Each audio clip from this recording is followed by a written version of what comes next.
In today's lecture, I will first talk about protein extraction and solubilization, few precipitation methods which are commonly used for different type of protein sample preparation. Then we will talk about the removal of interfering substances.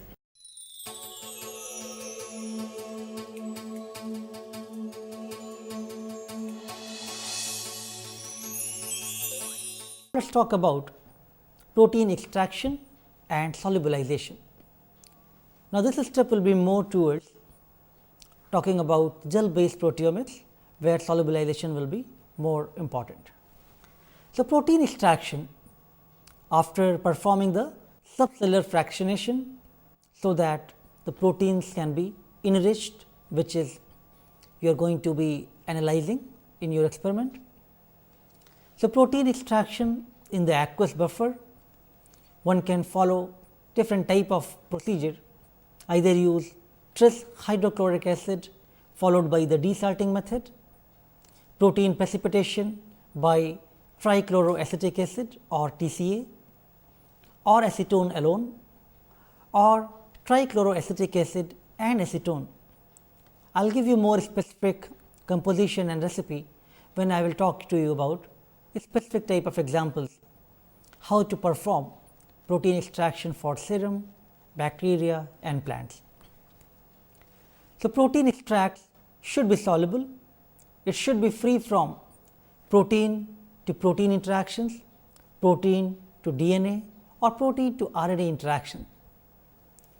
Similarly, there are different type of other cellular components present, and those should be effectively removed. No metabolites should be interfering in your protein extract. Sample solubilization is important because proteins naturally form complexes with membranes, nucleic acids as well as other proteins.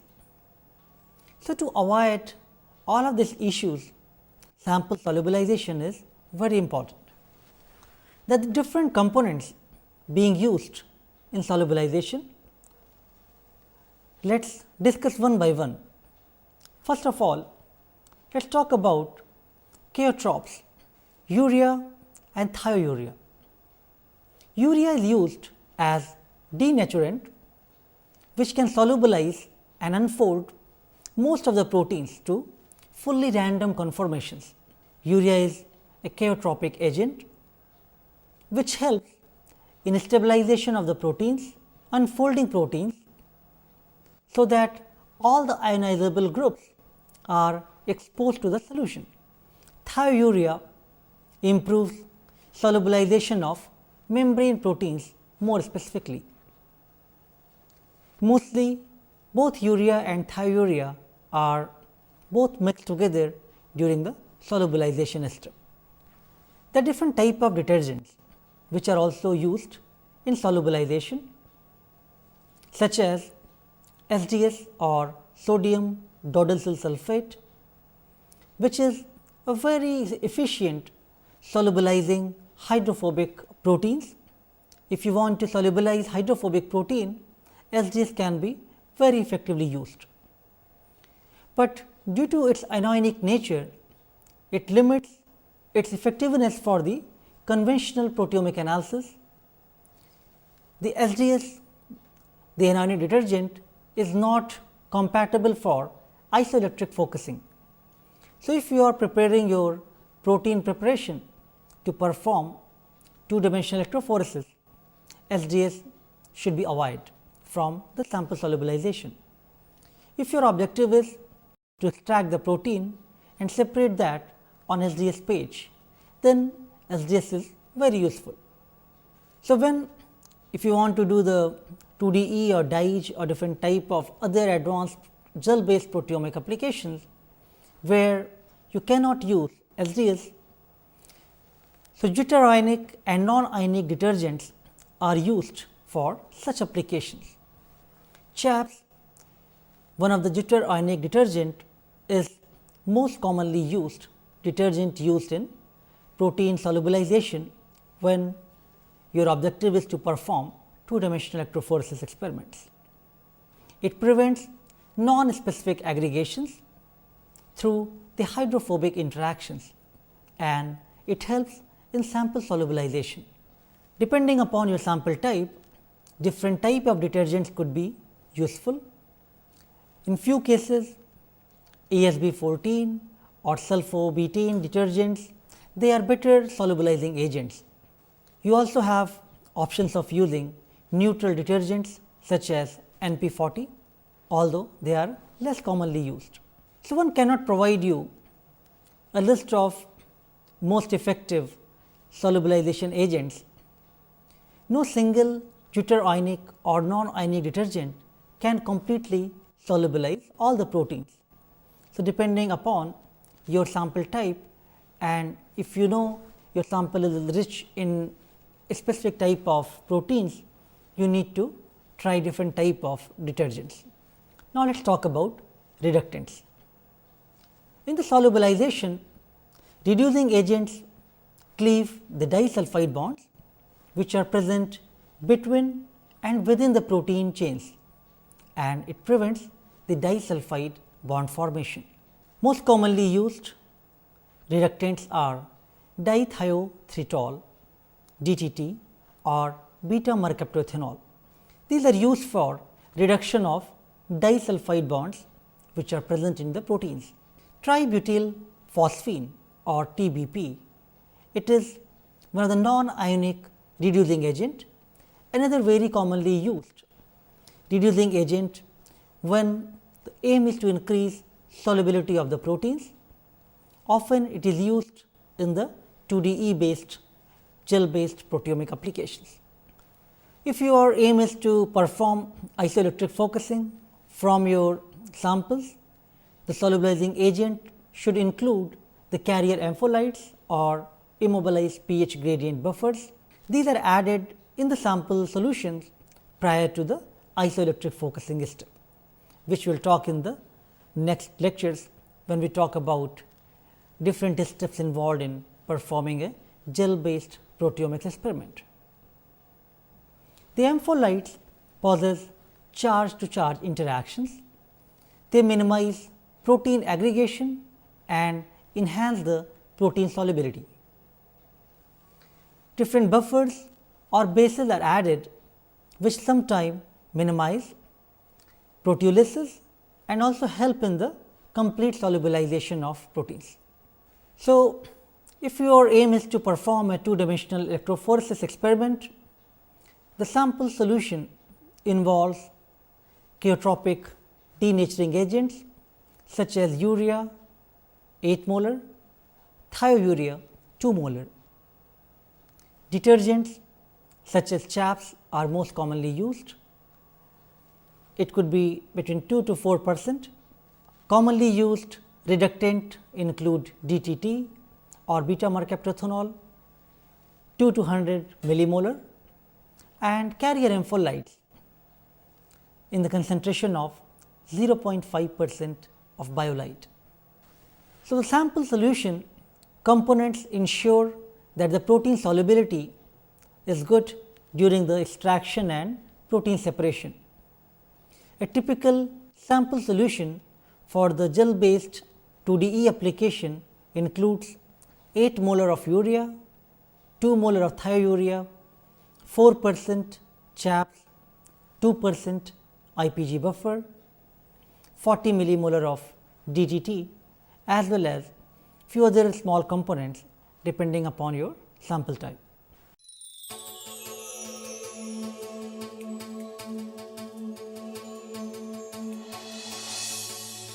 So, as I am giving an overview of how to prepare a very good sample, let me also introduce you to different type of challenges being imposed by different sample types. So, if you are using the tissue culture grown cells, you have to grow in a medium which will be rich in different components including salt and serum proteins. So, one need to get rid of those components if you want to perform a good sample preparation from the tissue culture cells. If you are interested in plant cells to extract the protein, those are very hard tissue and there are various interfering substances present there, phenolics and other salts. Now, you need to get rid of those interfering substances.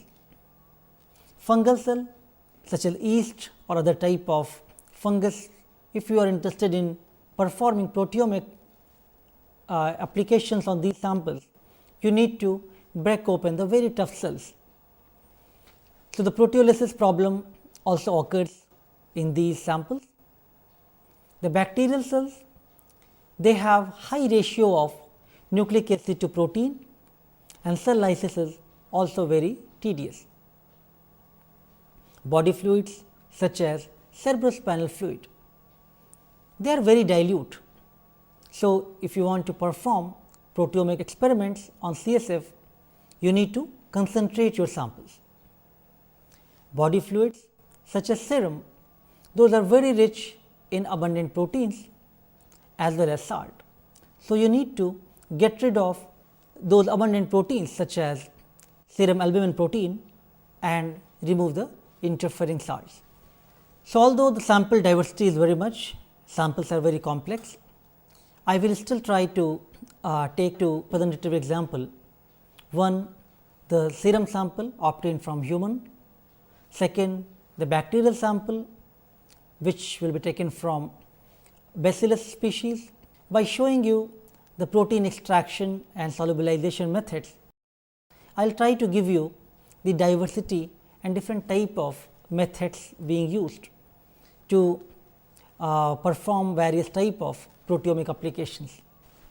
So, I will first start with the serum proteome analysis, but before we talk about how to perform the serum proteome analysis, it means all the proteins which are present in the human serum. First of all, how to obtain these samples, how to store these samples, how to minimize various type of pre-analytical variations, that is one of the very important consideration. So, before we talk about how to really process the sample, let us talk about different type of clinical issues involved in these type of samples for the pre-analytical factors. So, proteomics, most of the applications are going to aim for simultaneous analysis of thousands of proteins of given clinical sample, whether it is serum, saliva, urine, CSF or tissue. The impact of pre-analytical factors which occur prior to the point of actual sample analysis is very high for the proteome scale clinical studies. The pre-analytical factors could be due to biological variations or it could be due to the technical artifacts. So, your studies could be influenced due to intrinsic factors or due to the extrinsic factors. The intrinsic influences include gender, age, ethnicity. The extrinsic influences include diet, medication, smoking, alcohol consumption, etc. So, when you are designing a clinical study, you need to ensure that you have no bias with the intrinsic factors. You should try to segregate your population with the different type of age, gender, try to in the discovery phase, try to minimize these type of variations and try to perform your analysis with a narrow range of age group and different type of gender groups in the same ethnicity. But when you want to validate your samples, then you need to extend your analysis to the different age type, ethnicity and gender. Try to avoid the extrinsic influences such as diet, smoking, alcohol, different type of drug medication. These are going to alter the proteome and your discovery process will be influenced by these factors. So, in the large cohort of patients, the number of non-disease related biological effects will influence the proteome changes induced due to the disease. So, the study design should aim to match the age, gender and minimize the other influences without any bias. Often it is very useful to involve a statistician before you are designing these type of experiments and thinking about different pre-analytical factors before you actually perform your experiment is often going to determine how successful your analysis is going to be.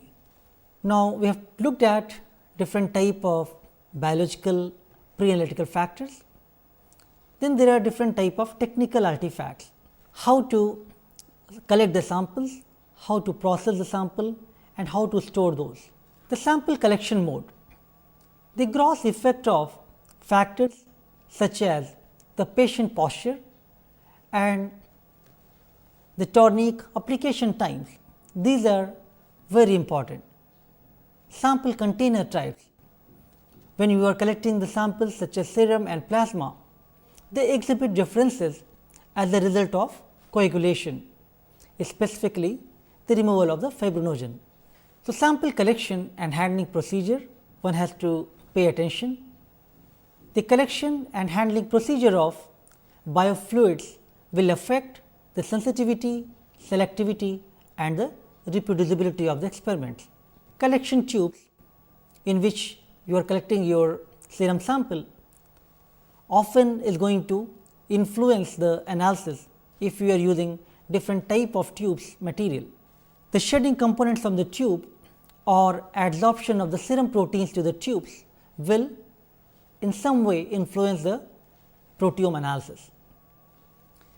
The cerebrospinal fluid measurement of different proteins such as beta amyloid and tau proteins, when people analyze these in different tubes of different materials, they found that they have different type of effects and the effects were lowest in the polystyrene tubes. So, with this discussion, it is very important to understand that one need to avoid different type of sample tubes being used for the collecting your biological samples. Sample storage is another very crucial factor, whether you are storing your clinical samples in -20 degrees centigrade or -80 degrees. How quickly have you saved all the clinical samples or how much delay was there before the sample was collected and stored. All of these small variations actually influence the sample analysis, the proteome analysis later on.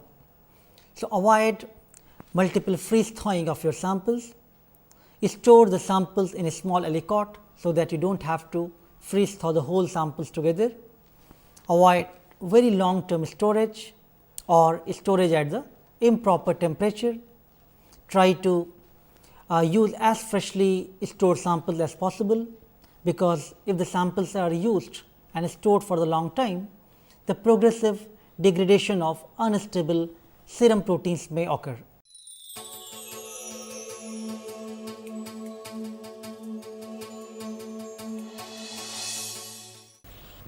So, let us first talk about the precipitation procedures. There are different type of precipitation methods available. I will go through one by one and then we can give you some recommendation about which ones can be more commonly used. So, let us talk about ammonium sulphate precipitation, which is one of the most previously used method from the classical way of performing the experiments. The ammonium sulphate precipitation was used, although its use is not so common when you are preparing the samples for the proteomic application, but this one still remains a good choice. So, ammonium sulphate precipitation, due to the high salt concentration, the proteins lose water. In their hydration shell, they aggregate and precipitate out of the solution.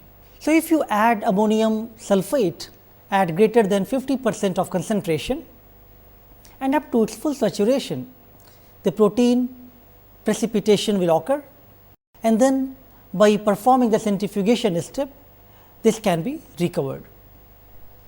Now, let us talk about the acetone precipitation. In this method, many organic solvent soluble contaminants such as detergents, lipids, they are left in solution. So, it is very effective. If you add an excess of at least 3 or 4 volume of ice cold acetone in your extract, incubate it in -20 degree for 1 to 2 hours and allow the proteins to precipitate. By performing this step, the proteins can be pelleted down during the centrifugation step, and then subsequently you can remove the acetone and dry it out. So, acetone precipitation is very easily performed method and it is very effective. Now, let us talk about TCA or trichloroacetic acid precipitation. TCA is one of the very effective protein precipitant. One can use 10 to 20% of TCA, usually 10% TCA is commonly added to the samples and then allowed to precipitate in the ice condition for almost half an hour to 1 hour. Protein pellet should be washed by adding acetone or other organic solvents such as ethanol. This method is very effective for the sample recovery point of view. Almost 99 to 100% sample recovery can be expected in this method. Now, since both TCA and acetone alone are very effective, people have tried combining both the methods together. It means addition of both TCA and acetone. So, this combination has demonstrated that it can precipitate the proteins more efficiently, which could not be achieved either by using TCA alone or by using acetone alone.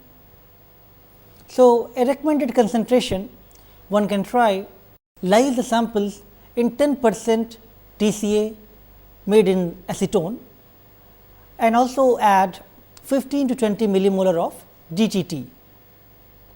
Now, allow the protein samples to precipitate for an hour or 2 hours at -20 degrees, centrifuge, and the pellet can be further washed with acetone alone.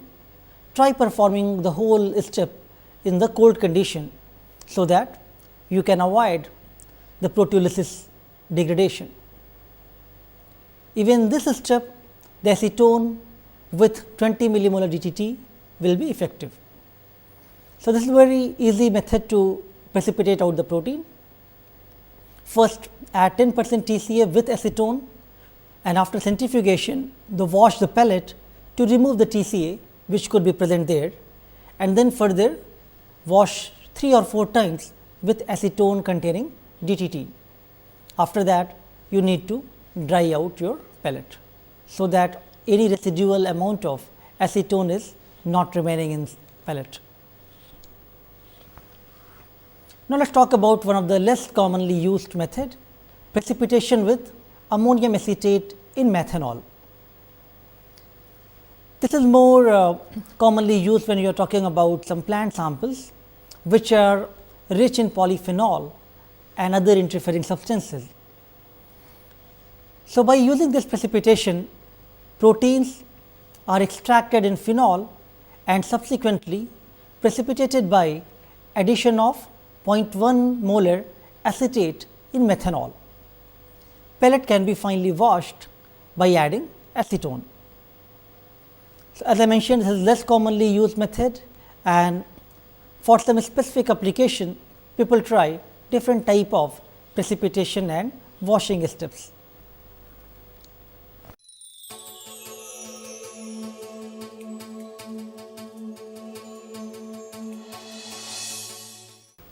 So, now let us talk about how to remove the interfering substances, because as I mentioned, the interfering substances are very detrimental for your any proteomic application, whether you want to perform 2-dimensional gel electrophoresis or you want to go for directly LC-MS based applications, or you want to do surface plasmon resonance label free based proteomic techniques, or you want to apply on protein microarrays. In all of these methods, different type of interfering substances will be very detrimental. So, let us talk about what are these different type of interfering substances and how we can get rid of them. It is probably not possible to completely remove these interfering substances, but at least partially if we can remove them, that will ensure the success of your further experiment. So, we need to remove the contaminants, and these contaminants include salt, a small ionic component, polysaccharides, nucleic acids, lipids and many other small interfering components. So, if your aim is to perform two-dimensional electrophoresis experiment, please ensure that you have removed salt very efficiently. Otherwise, it is going to interfere in the isoelectric focusing step. Now, there are different type of contaminants which may also affect the quality of your proteomic experiment, such as polysaccharides, lipids, nucleic acids. These type of components can form complexes along with the proteins by electrostatic interactions, and when you are separating the proteins by using gels, they can form clog on the gel. So, in the gel based proteomic methods, these type of components, these artifacts are going to affect the quality of the experiments very much. Let us first talk about salts and buffers. During your entire processing, you use different type of buffers, and residual buffers are always there which could affect the overall sample preparation. Now, salt is also present due to the sample type, the kind or the nature of the sample itself. For example, if you are talking about biological fluid such as urine, plasma or serum, these samples are already very much rich in the salt content. Similarly, there are different type of plant cells which are quite rich in the salt contents. So, if you want to remove these salt, you have to follow different type of salt removal methods. These methods could be dialysis, spin dialysis, gel filtration method, precipitation and resolubilization. Dialysis is one of the most commonly used method, in which in a dialysis membrane you can add your sample, the protein along with salt or other interfering components, and in the water or different buffer condition, slowly the salt can be eliminated out. Only problem here is your sample volume can be very dilute and it can become very much. So, if your application requires concentrated solution and with a small quantity, then this may not be the very popular choice for doing the application for the proteomics. There are other methods based on the precipitation of proteins with dyes. Those are also commonly used depending upon your proteomic application. Then there are nucleic acid contaminations. Nucleic acids, if they are present as a trace amount or in the more amount in the protein extract, they can increase the sample viscosity, and later on if you are separating the proteins on two-dimensional electrophoresis gels, it is going to show background smear or different type of streaking. The high molecular weight nucleic acids such as DNA or RNA, they can clog the gel pores, which will be used for gel based proteomic applications. These nucleic acids can bind to the proteins through electrostatic interactions, and it will interfere in the isoelectric focusing step, and it may ultimately result into severe streaking. The nucleic acid can also form complexes with the carrier ampholytes, which are added during the isoelectric focusing step. So, how to remove the nucleic acid contamination removal? To remove the nucleic acid contamination, your sample should be treated with protease free DNase or RNase mixtures, and you can accomplish this by addition of 1/10 of the sample volume of the solution containing 1 mg per ml of DNase, 0.25 milligram per ml of RNase and 50 millimolar of magnesium chloride. Please perform these steps in the cold conditions. Try to keep this reaction in ice, so that you are effectively performing the nucleic acid contamination removal.